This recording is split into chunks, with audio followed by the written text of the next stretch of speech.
क्या आपने कभी आईने में खुद को देखकर सोचा है कि मैं यहाँ कैसे आया, मेरे पूर्वज कौन थे, क्या हम सच में बंदरों से बने हैं और इस धरती पर सबसे पहला सांस लेने वाला जीव कौन था? तो चलिए जानते हैं। नमस्कार दोस्त, आज हम समय की मशीन में बैठकर 100 या 200 साल पीछे नहीं बल्कि 4 अरब साल पीछे जाएंगे। उस समय जब नए इंसान थे, नए डायनासोर और नए ही पेड़ पौधे। आज हम आपको 2 प्रकार से जीवन की उत्पत्ति के बारे में बताएंगे। पहला वैज्ञानिकों द्वारा और दूसरा आध्यात्मिक। दूसरे वाला तो आपको हैरान ही कर देगा, बस आप लास्ट तक बने रहिए। आज के इस वीडियो में हम पृथ्वी के जन्म से लेकर आज तक के सफ़र को ऐसे बताएंगे जो आप लाइफ टाइम तक नहीं भुला पाओगे। तो चलिए इतिहास के पन्नों को पलटते हैं। तो कहानी की शुरुआत होती है आज से करीब 4 अरब साल पहले। उस समय हमारी पृथ्वी वैसी नहीं थी जैसी आज दिखती है। यह एक दहकता हुआ आग का गोला थी। यहाँ का तापमान हजारों डिग्री था और धीरे धीरे लाखों सालों में पृथ्वी ठंडी होती गई। ज्वालामुखी से निकली गैसों ने बादलों का रूप लिया और फिर शुरू हुई धरती की सबसे लंबी बारिश। यह बारिश लाखों सालों तक होती रही, जिससे पृथ्वी पर विशाल महासागर बने। अब वो समय आ गया था जीवन की शुरुआत के लिए। अब सवाल आता है, ब्रह्मांड में सबसे पहले कौन सा जीव आया? तो जवाब है बैक्टीरिया। करीब 3.5 अरब साल पहले समुद्र की गहराइयों में एक चमत्कार हुआ। पानी में मौजूद रसायनों ने बिजली और गर्मी के साथ मिलकर एक कोशिका सेल्स बनाई। वैज्ञानिकों ने हमारे इस सबसे पहले पूर्वज का नाम दिया है लूका। ये जीव इतने छोटे होते हैं कि हम इन्हें अपनी नग्न आंखों से नहीं देख सकते। इनको देखने के लिए माइक्रोस्कोप का यूज करना पड़ता है, लेकिन हम सब इन्हीं की अंश हैं। कुछ करीब 3 अरब साल पहले आए साइनोबैक्टीरिया, ये वो खिलाड़ी थे जिन्होंने पहली बार सूरज की रोशनी को लेकर ऑक्सीजन बनाना शुरू किया। सोचो, अगर वो ना होते तो आज हम सांस नहीं ले पा रहे होते। चैप्टर 1, जल से जमीन तक का सफर। करोड़ों साल बीत गए, जीवन पानी में फल फूल रहा था।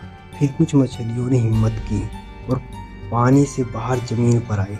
उनके पंख पैरों में बदल गए, यानी वो जीव जो पानी और जमीन दोनों पर रह सकते थे। इसके बाद डायनासोर का युग आया, जिन्होंने करोड़ों साल तक राज किया। लेकिन लगभग 6 करोड़ साल पहले एक विशाल एस्टेरॉयड पृथ्वी पर गिरा, जिससे पृथ्वी पर रहने वाले डायनासोर खत्म हो गए।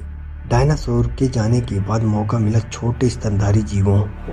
ये चूहे जैसे दिखने वाले छोटे जीव हमारे असली पूर्वज थे, जो बिलों में छिपकर जान बचाते थे। अब हम आते हैं सबसे दिलचस्प मोड़ पर, इंसानों का बनना। करीब 60 लाख साल पहले अफ्रीका के जंगल सूखने लगे। वहाँ घास के मैदान बन गए। हमारे पूर्वज जो पेड़ों पर रहते थे, उन्हें खाने की तलाश में पेड़ों से नीचे उतरना पड़ा। ऊंची घास में शिकार को दूर से देखने के लिए उन्होंने अपने पिछले 2 पैरों पर खड़ा होना शुरू किया। यही वो समय था जिसने इतिहास बदल दिया। 2 पैरों पर चलने से उनके हाथ फ्री हो गए। अब वे पत्थर उठा सकते थे, औजार बना सकते थे। हमारे सबसे पहले जो पूर्वज थे, वैज्ञानिकों ने इसका नाम लूसी रखा था। यहाँ मैं लूसी मूवी की बात नहीं कर रहा हूँ, वो एक मूवी है जो काल्पनिक है। ओके। चैप्टर 2, आग की खोज। समय बीतता गया। करीब 20 लाख साल पहले आए होमो इरेक्टस। ये पहले ऐसे पूर्वज थे जिन्होंने आग की खोज की। आग ने सब कुछ बदल दिया। वे पका हुआ खाना खा सकते थे, जिससे उनका दिमाग तेजी से विकसित हुआ। आग ने उन्हें जानवरों से सुरक्षा दी और ठंड से बचने में मदद मिली। आग के चारों ओर बैठकर उन्होंने इशारों और आवाज़ों में बात करना शुरू किया, जिससे भाषा की नींव पड़ी। अब ये वही समय था जब मॉडर्न ह्यूमन आए, जिन्हें साइंस की लैंग्वेज में होमो सेपियंस कहा गया। होमो सेपियंस का उदय लगभग 3 लाख साल पहले अफ्रीका में हुआ, यानी हम और आप। होमो सेपियंस का मतलब होता है समझदार आदमी। हम शारीरिक रूप से हाथी या शेर जितने ताकतवर नहीं थे, लेकिन हमारे पास दुनिया की सबसे खतरनाक हथियार था, हमारा दिमाग, माइंड।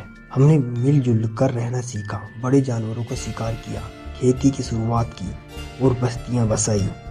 इसी दिमाग का यूज करके हमने पूरी दुनिया पर अपना राज किया। तो दोस्तों, यह था एक नन्हे बैक्टीरिया से लेकर आज के सुपर इंटेलिजेंट इंसान बनने का सफ़र। दोस्तों अभी तक तो मैंने आप लोगों को वैज्ञानिकों द्वारा बताए गए जीवन की उत्पत्ति के बारे में बताया है।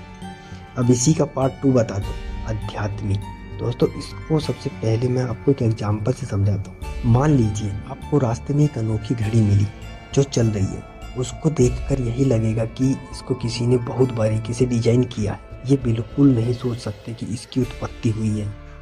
आपके दिमाग में बिल्कुल नहीं आएगा कि इसकी उत्पत्ति समुद्र में या बैक्टीरिया द्वारा हुई है।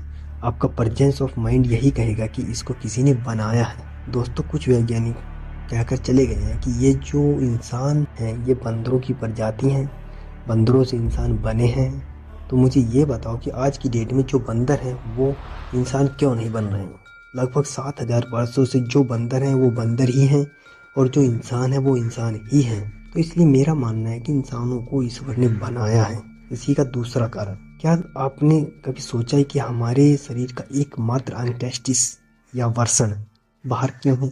बाकी इंपॉर्टेंट अंग शरीर के अंदर हैं, जैसे कि दिमाग, हार्ट, किडनी, फेफड़े आदि। तो इसका रीजन हम आपको बताते हैं।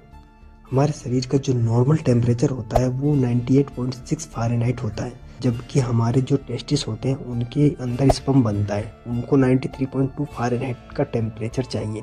इससे ऊपर जितना टेम्परेचर जाता है ये धीरे धीरे मरने लगते हैं।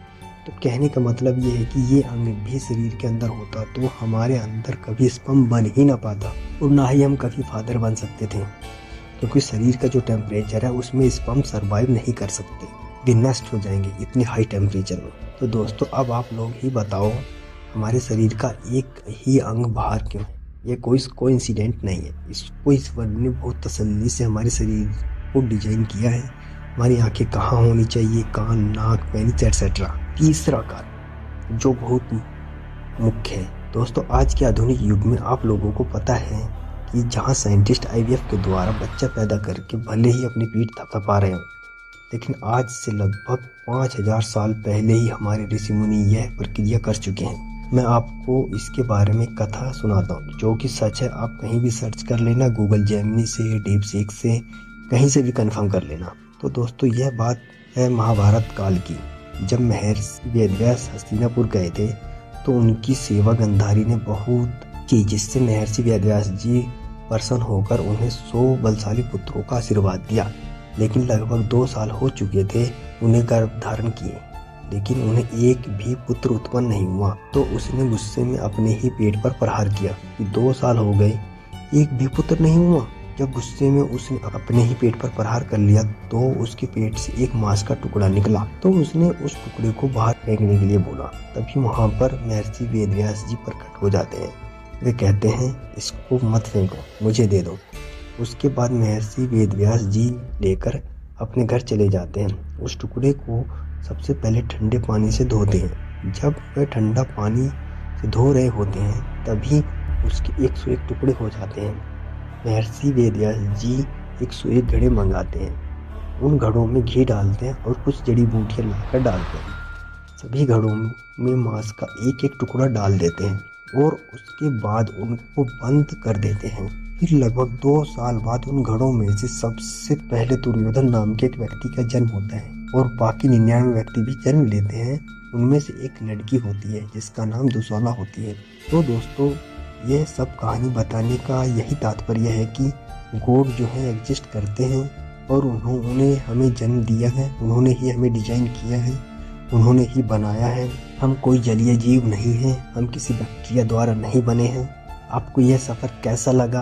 क्या आपको लगता है कि आने वाले लाखों सालों में इंसान और भी ज़्यादा विकसित होकर कोई नया रूप ले लेगा, रोबोट या AI? नीचे कमेंट करके ज़रूर बताएं। कुछ अगर इस वीडियो से कुछ सीखने को मिला हो लाइक करें और ऐसे ही रहस्यमयी जानकारी के लिए चैनल को सब्सक्राइब करें। मिलते हैं अगले वीडियो में, तब तक के लिए जय हिंद।